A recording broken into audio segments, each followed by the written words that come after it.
So I'm feeling a little bit under the weather, a lot. So this is going to be a fun narrative. But at least I hope you like the makeup. Yay!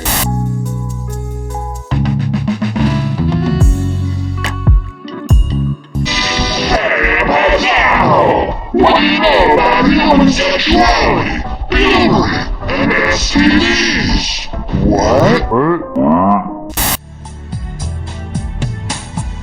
Candlelight and snow forever, a dream of you and me together. Say you believe it. Say you believe it. The best way to practice safe sex is not to do it at all. But I like sex. It feels good.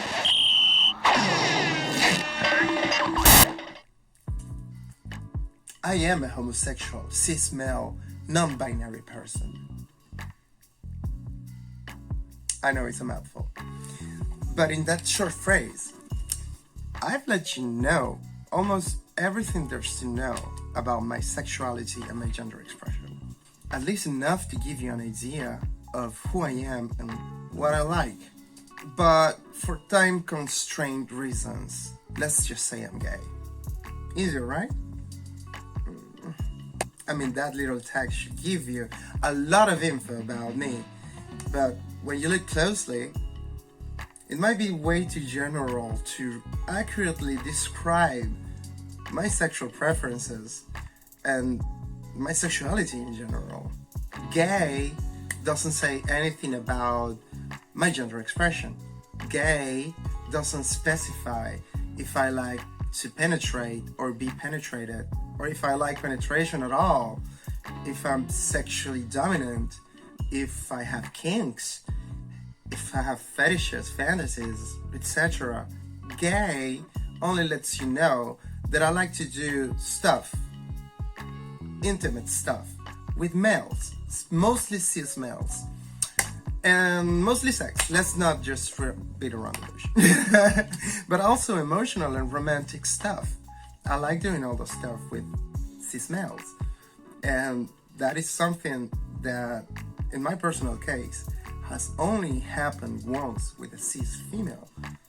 I'm talking about the romantic stuff, because the sexual, I mean, I have never touched a human puss in my life, and I don't see myself wanting to, ever. So, but why?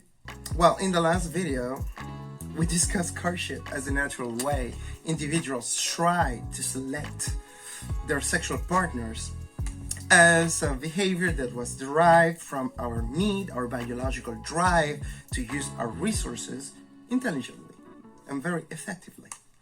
In the specific case of mammals, we discussed how females usually are the ones who need to be wooed or coerced into sex and procreation because producing progeny takes up a lot of their biological resources. But we also saw that this is really restricted to the reproduction scenario. And in reality, courtship and sex don't have to be linked to any particular desire to reproduce, but it could very well be nothing but a fun activity to undertake with one or several of your friends. Sex gives us pleasure, and my argument is that together with the physiological pleasure that comes with the physical interaction of our sexual body parts and activities, there is also a deep and powerful psychological and sociological pleasure of having sex, of having intimacy with another human being. And all of that is good and dandy, but what is going on? Like, cool, yes, we evolved to have these complex behaviors, we turn into these social animals who have sex as one of our interactions, social interactions. Good. That still doesn't explain attraction. I mean, let's go back to me being gay. That should mean that I feel sexually attracted to men. But in fact, the truth is that I don't feel attracted to all men. I've even felt a hint of a hit caused by a female or two in my life. So am I really gay? Yes, I am. But what it means to question is the broadness of the term and the lack of flexibility, and its lack of flexibility. I am gay, yes, but I'm not just any kind of gay. I said at the beginning that I was a cis male, non-binary person, and yes, that gives us more information, but there's still way too much you can't tell unless I tell you. And this is the context where we can really talk about sexual preferences. You see, being gay is not a preference. It's just what you are. But what you do and what you look for in a sexual partner while being gay, that's your sexual preference. In other words, we should keep a fine distinction between the terms that describe the majority of the attractions that we feel and the terms we use to describe what we like to do with those people once we are in an intimate scenario. That might help us understand a little bit easier the wiring in our brains that results in the mess that is human sexuality. In this film, we are going to discuss quite frankly the things that are normal and to be expected in the development of children in relation to sex. Mary, the baby doesn't come out of your navel. Let me tell you how it is. Okay, so first things first. We should really try to keep our perspectives when talking about the human brain and the human anatomy in general. But the brain in particular, because we like to think of it as this simple model of certain areas of the brain being responsible for certain tasks, as if, you know, your brain was a PC, but we need to also take into account always the interactions and communications between the different areas of your brain, even when talking about the simplest of tasks, because our noggins are not machines. They are way more complicated than that. So whenever we say this area of the brain governs such and such functionality, we should think of it as the neurons of that zone directing and managing all the available brain power into that particular task. But they alone don't do the work all by themselves. All good? Okay. Let's start by asking ourselves, is there any difference in the wiring of the biological males and the biological females? Well, yes and no.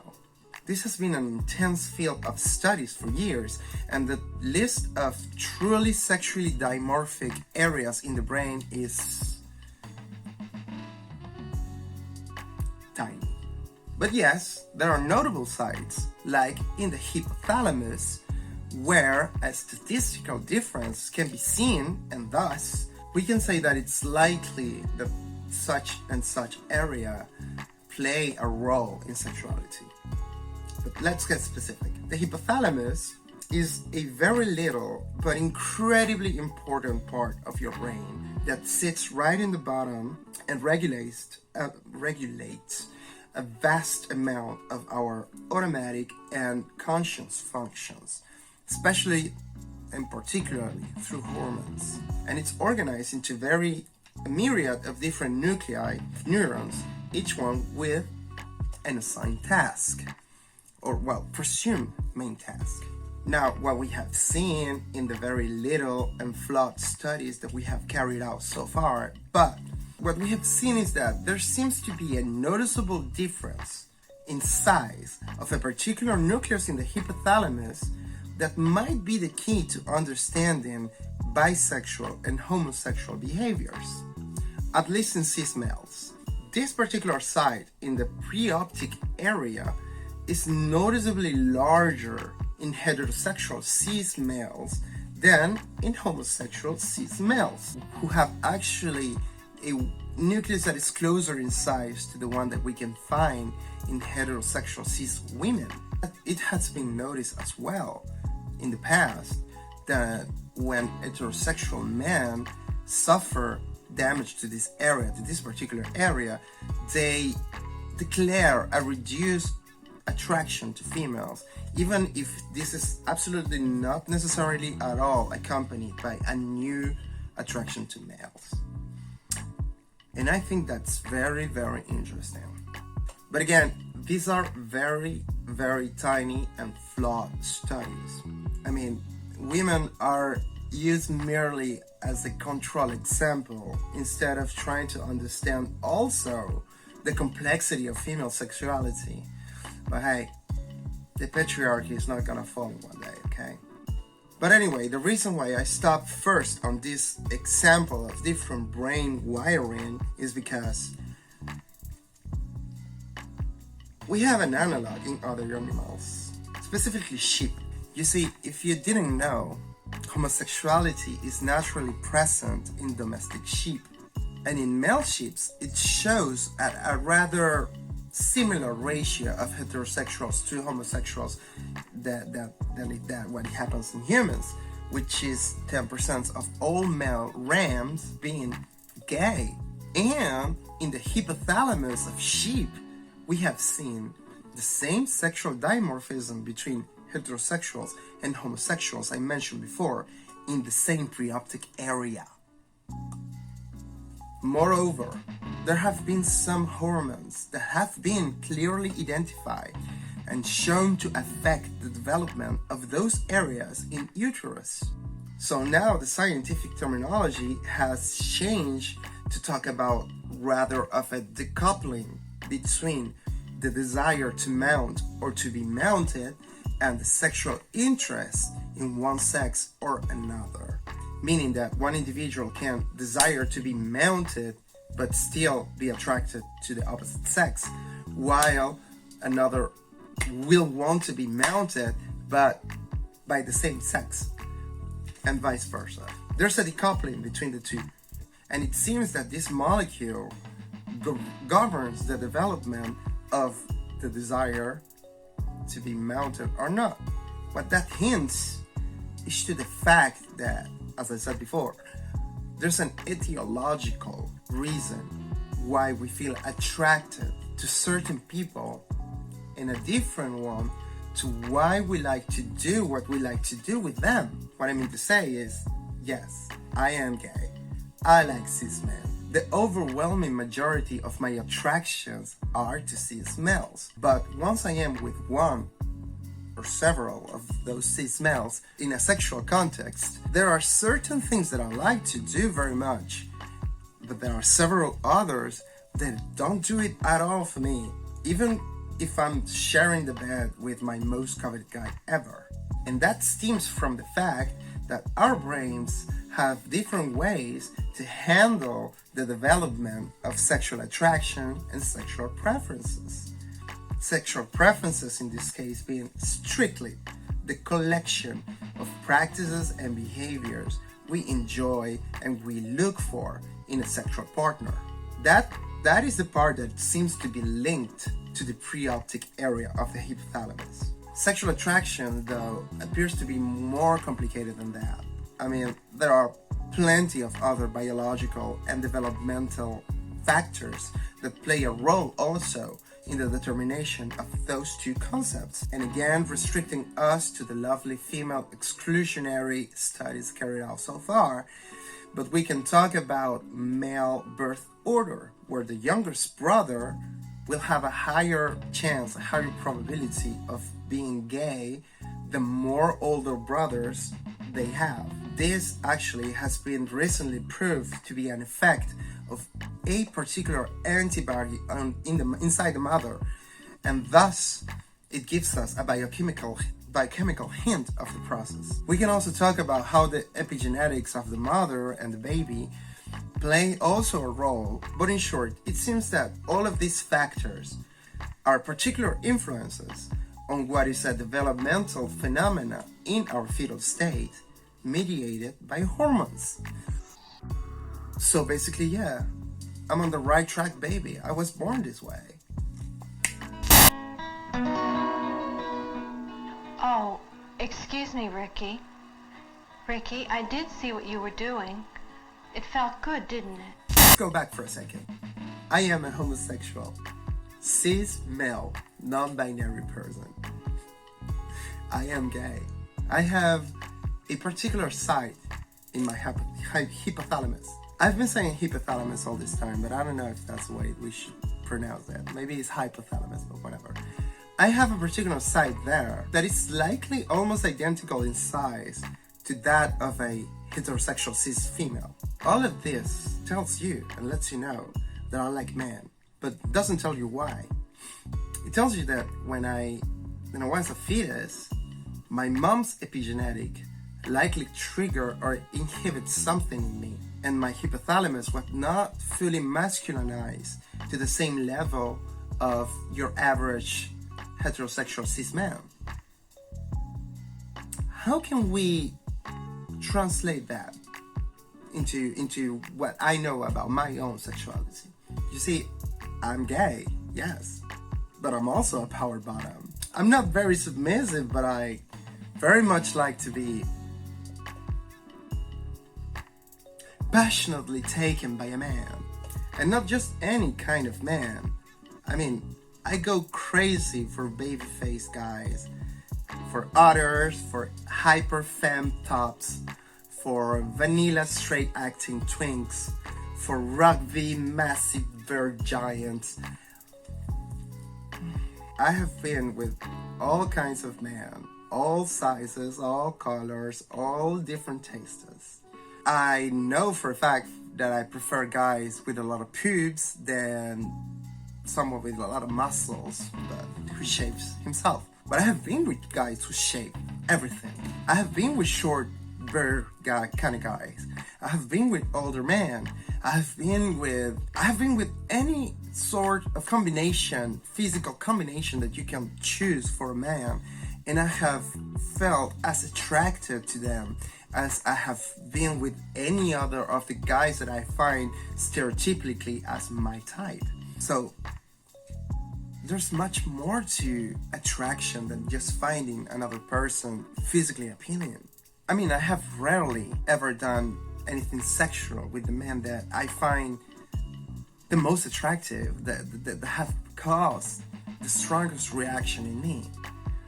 Not for a lack of desire, that's clear, but for other reasons, other obstacles, like, I don't know, they being in a relationship, they being straight, being bad timing. But yeah, mostly because they're straight.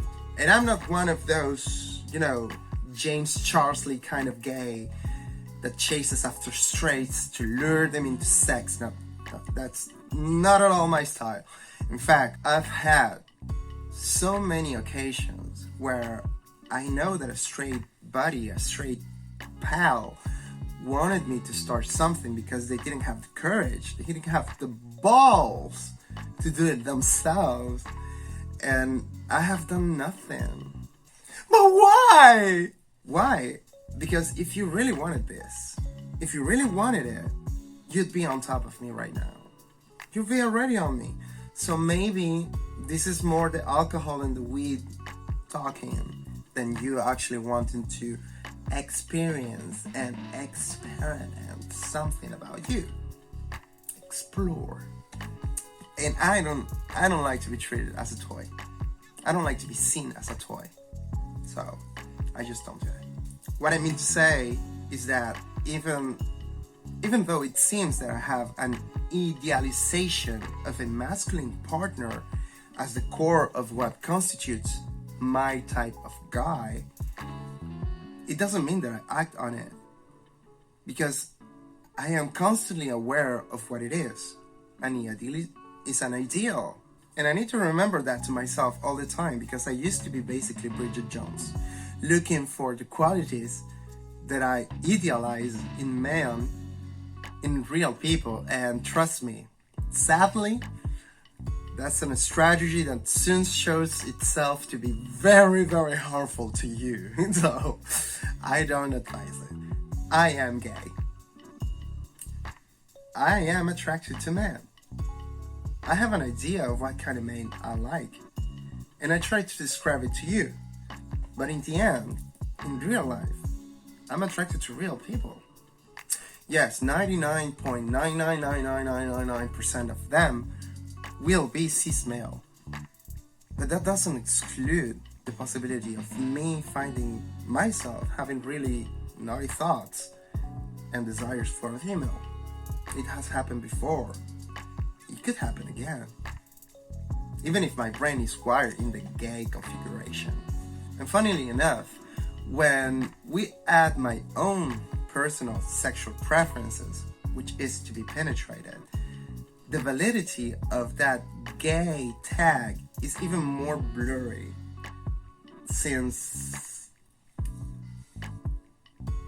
I have pretty much felt seduced and turned on by the idea of being penetrated by a female. What I mean is, would I still be gay if it comes to happen that I find a female that doesn't enjoy so much to be penetrated, but who really enjoys to penetrate herself? And we fall in love and we get into a relationship. I mean, I will still be doing something that it's very, very gay.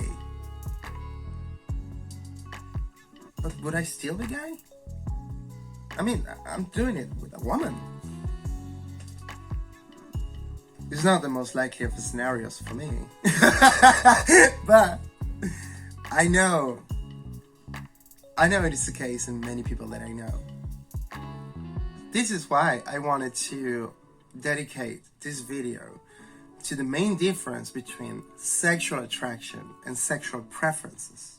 They are two concepts very intimately related to each other, but also independent in their development. So it's the complex dance between the two of them that will determine our global describable sexuality.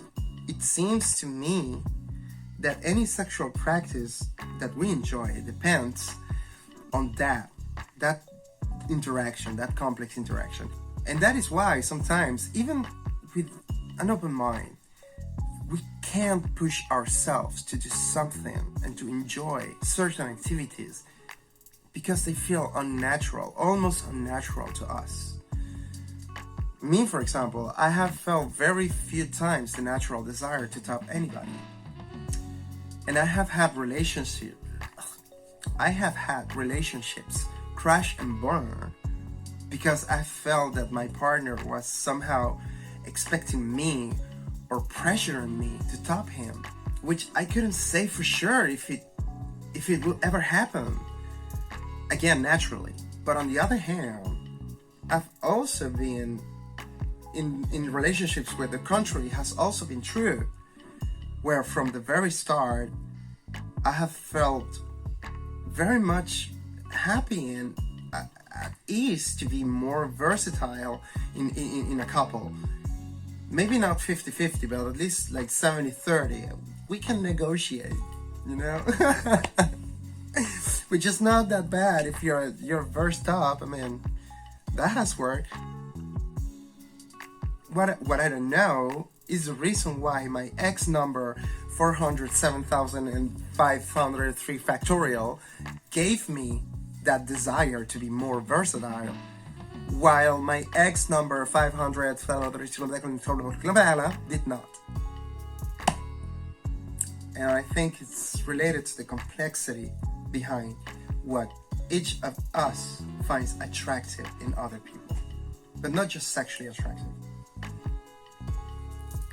Let's explore more of that next time. Hope you join me.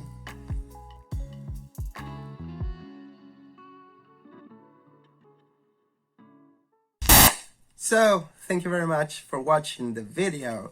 Again, like I said at the start, I have this really horrible flu. So that's why my voice is all raspy and sexy. I hope you still like it. And I hope you want to subscribe and maybe give a like and maybe, I don't know, share the video somewhere. I mean, I'm not the boss of you. You do whatever you want, but maybe you want to, and if you feel like to, maybe do it now. See you next time.